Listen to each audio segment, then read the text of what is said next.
Kaibahan si Papa. Nag-iba ako, pag gusto ko ng sariwang brutas. Uy, baa! Sa sampuro mong nakuha, sampuro man hinog. Hinog sa pildi. Grabing guro na mo ninyon. Pagkatapos aban-aban, naginumduman ko man, ninyo ako kaparibod, haring eskwelahan. Tinagbo ako ng papasagay. Kinuha niya yung aking bag. Hawak pang gubat ng bag mo ito nila. Sabi niya. Pagkatapos tuminarang, Oy, Nini, bugo ka tong sigat na. Ano to puro ba to? Grabe na pangilignas na si Papa. Taaraw niya yung iyang bata na biktima. Sa beses man, ninyo ako 12 anyos. Ninyo ako 12 anyos, napaugba ko si Papa pag-graduation. Maski ako ma-receive ko. Basta ang importante, gaadat ng tortor. Ginungtong ko yung mala-NMK kong pag-iyak hanggang paparibon ng baray. Si Papa, yung best supporting actor ko. Baga naman sa naisiyugi yung pag-iyak. Pagkaaban-aban, bagti na yung among haraha. Inda, kung ano yung dinuraan mo ninyon. Pagkuhan tumitara, proud na proud ako sa imo islim. Hay! Karong ugmas na ng gilumdumon yung mga agi-agi ng kahapon. Ninto, maski maglangoy ako ning sa dumbunan sa planggana, mahinang Papa, namahugog ng tubig sa planggana. Maski kaon ako ning gabos na ilang nabayawa sa banday. Mahinang Papa, nahingi pa ako sa bayawasan. Ganoon buman, nagabos na ba to? Aram kong siya. Makikita, nasa litrato. Pa, aram kong ganoon ka.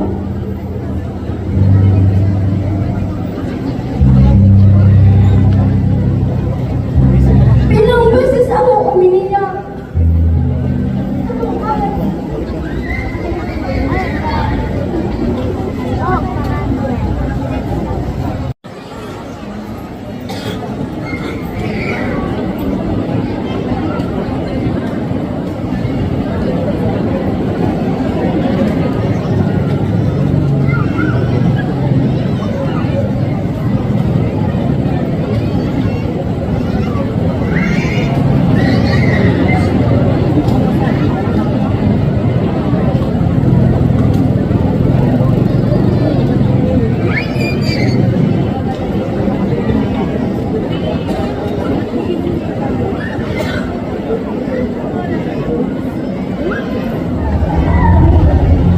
Isang dalagita sa Quezon, nagbistulang isang biyag ng isang lalaki. Dahil ang biktima, ninanaw ang kapuskasan at mga ilang ulit na ginahasa. Sino ang lalaki nananamantala sa minor de edad?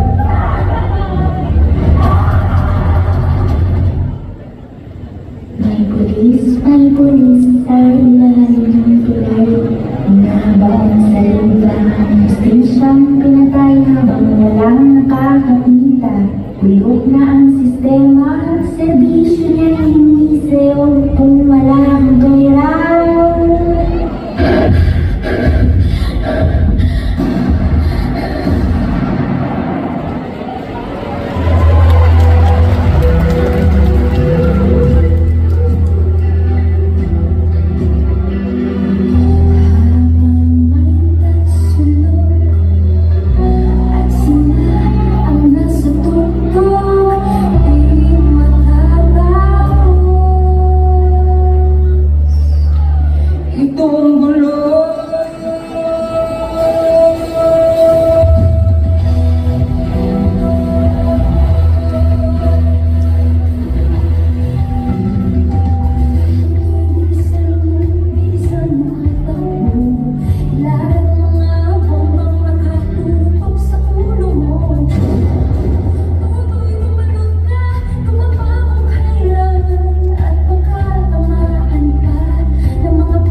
talisan ng karapatan, mananatiling nakatayo at tunay na lumalaban.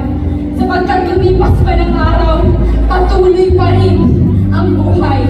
Sapagkat sa pagbuka ng luwayway, kasabay din ito ang pag-asang sa atin ay kakaway. Kaya para sa lahat ng mga kababaihan, magbago man ang iyong figura, lumipas man ang iyong ganda, hindi maitatapos sa likod ng maskara ang katotohanan kakaiba ka dahil babae ka. Maraming salamat. Burning forest, acid rain, overpopulation are all connected. The impact of the global warming is being felt. Drought, floods, and monster hurricanes. The planet represents one vast ecosystem, a system in which you and I are a part. The earth is in imminent danger. We are in imminent danger. But for one thing, we are already living with the greenhouse effect. The earth is dying, killed by the pursuit of money. The rich exploiters are faced by the unspeakably frustrating facts.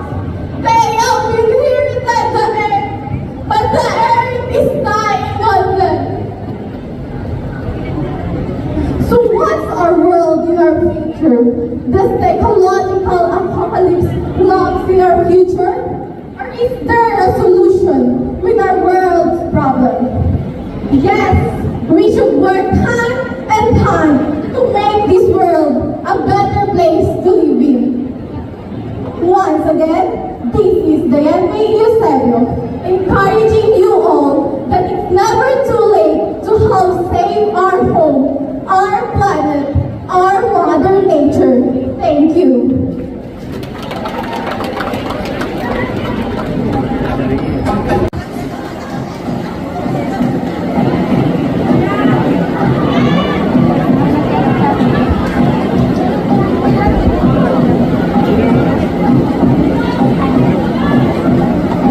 Ilang taon man ang nakalipas, tayong mga Pilipino kailanman ay hindi makakalimot.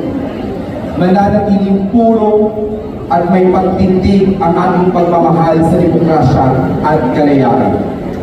Ang namulat, di na muli mapipigil. Hindi na natin kailanman mahahayaang makatulong muli ang pag-asang nagising. Bayan, bayan ko, di katapos ang laban mo. Tayo, Pilipino, Pilipino. Ang piyesang aking itatanghal ay isinulat ni Raymart Abelino. Halimaw. Isang araw, dumating ang halimaw sa wakas ng tagapagligtas. Sumigaw ito, kapayapaan, kasaganan, kalagan! Ginulong ang lahat na lumalaban para sa karapatan. Hibong kumuhat ka na sila dinagdag sa pagputok ng araw. Nagluksak ang mga magulang. Ginagawindi ang mga anak ng bayan.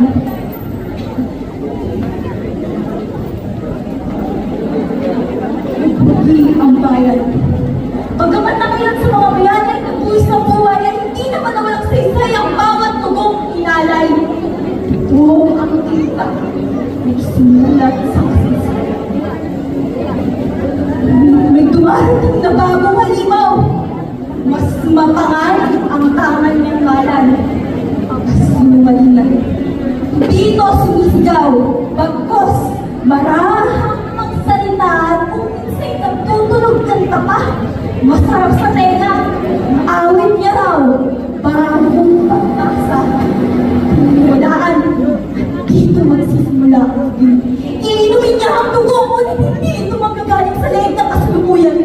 Iinumin niya ang dugo na lumagtas sa kasaysayan hanggang sa mabura ang katotohanan. Hanggang sa malimot natin ang kasalanan na unang halimaw sa nakaraan at gagawa ng bagong katotohanan.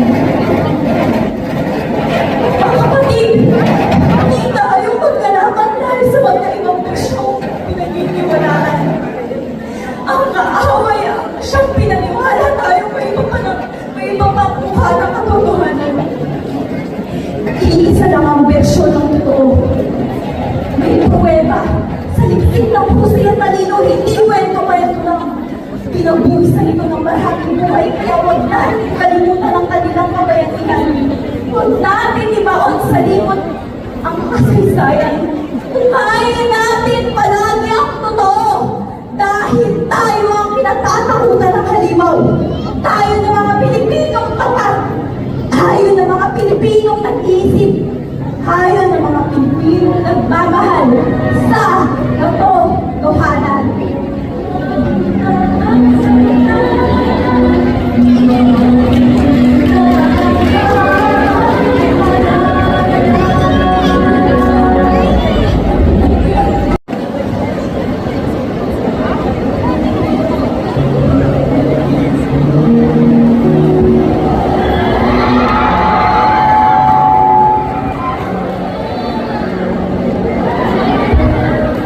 Muling natutagpo yung ating mga mata. Sinayos, kamay mo kami magkita pa. Nalilimutan ko yung mga pangako mo. Pangako sa ako na ikaw man sala pinag-uyab dito. Ihistorya ko kung sino ka dinaraan. Kaya nung mabunin yung kita ba? Nakabutan ikaw mo. Masakay sa motor, maski silid makapunta. Basta, magkaibahan kitang gawha. Ay, inay! Kompleto na yung ugma. Kasabay yung paghalik mo, yung pagbalik yung mga magagalo na pangako na tinara mo. Pinakita mo sa ako na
Pero, puro rin na sana. Maski na yung hugos ni Pai, paniba ni Mai. Pero syempre kami itutukon. Unahin pagkapaan niyo rin siya kong bagas. Pagparamaan niyo ko.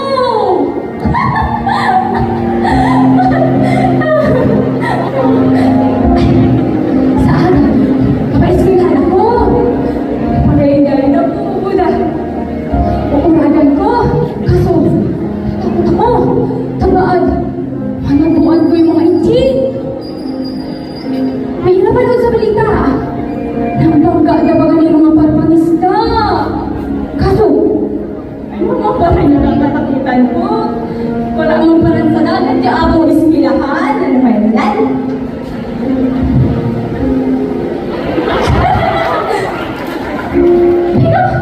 Pikabuhaan mo ko? Pinagano ko may sarili mo, ha? No, Your Honor. Lumaki po ako sa farm. Teacher Robilin! Teacher Robilin! Teacher Robilin! Manauya! Ay, bakit mo ako? Ata, may kamaga mo. Tayang atong kulungan ay inoy. Oh, kami na yun. Ikaling double D, LBTR. Together ko na ilipot para dito kayo na dyan sa farm. Pikabuhan niyo ko? Ha? Pikaluhan niyo ko? Ha? Ako yung pangaturugan ninyo. Ako yung kapatayunan ninyo. Ako ang nasadong estudyante. Nasadong kabataan. Ako! Ako! Ako! Pikaluhan niyo ko? Huh! Pinaumatulgot.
Ano ikaw imus yun? Nanog mo? Nag-work pa sa Sado pa! Sado pa! Naghuro pa din sa RC. Nanungod ko sa gusto niya ako yun. Nanungod ko. Gahurot na ba yun sa RC? Nanungod ko yun. Ay, ilan. Kaya nauyab ako sa mga bata. Puro problema ang nasa rumuran. Oh, Itaon mo! Grade 10 ka sana. Imbis na pag-aaral ang inasikaso. Ano yung inasikaso? Tanganing sa maabot na panahon, ikanilamang mapupuntahan ang mga sakripisyo ni Piyang Madura para sa iyan. Mama! Ata!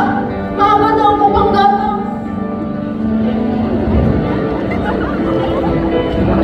Mama! Sinuno! Yung pampers! Mama! Pangulong! Si Buboy kakalintura!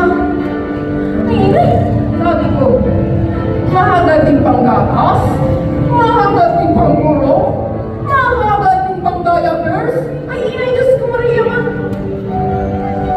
Ata, mani, pagka dinipisil lang amin yung buhay, mas dipisil pa kung mapamilya ka. Nasa ka sa maurang. Ay, inay, sino ka? Tungkol niya na sa nating istorya nila sa dagat ano. Diba? Kaya sa istorya nila sa dagat. Tikutaan na. Ano?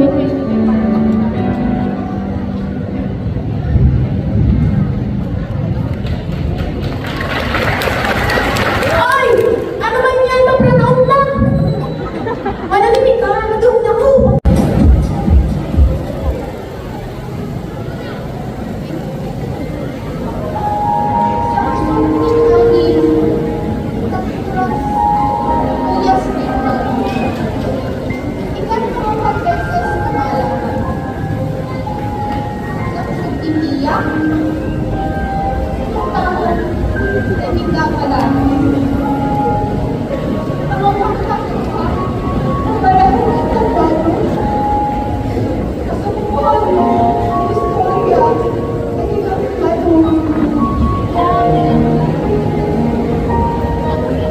Ilang sa nung bata? Sa nung estudyante? Sa nung gato siguro? Ikaw! Oo, ikaw! Nagkapatid ka ng mga tulala. May pati-pati. May kain na raw kung ikaw pati sa talaga. Kaya ikaw sa tingin mo na sa'yo. Pinasa ng sa kanso? Masakit yung gano'n mo, pero mas masakit yung kabanan. Bilang panganay sa anong namagpunod ko sa ako yung responsibilidad na dapat makatapos ako. Kami matama sa akong kamunduan. Ano pa ako nagsugot? Mamahamuan kamunduan. Mamahamuan ko na yun. Naglasan lang ako. Nakapayala si mama kasi papa. Kasi dapat naman. Namantigan si Kulo. Maabot ako sa boarding house. Ako pa rin namin mo noon. Malabang niya. Kaya traffic sa akin. Talaga. Yung mahalayo ako sa ibang pamilya. Tapos pa siguro kita ay kanigakatakutan. Ako alam niyo ako at may kakatakutan ko. Ang mawala ang magulo ko. Sabi ba ako nakamaras? Sabi ba tayo ba atin kung paano ang buhay na nagiro? Nakumakutan na, di pangarap ko na sinawalan na. Hindi ba ito matupad yung pangarap ko? Nakunin ng bata na ni Diyos ako lang pinakuhain. Na nakikita mo yung pag-Diyos, pagsakit yung sakripisyo ni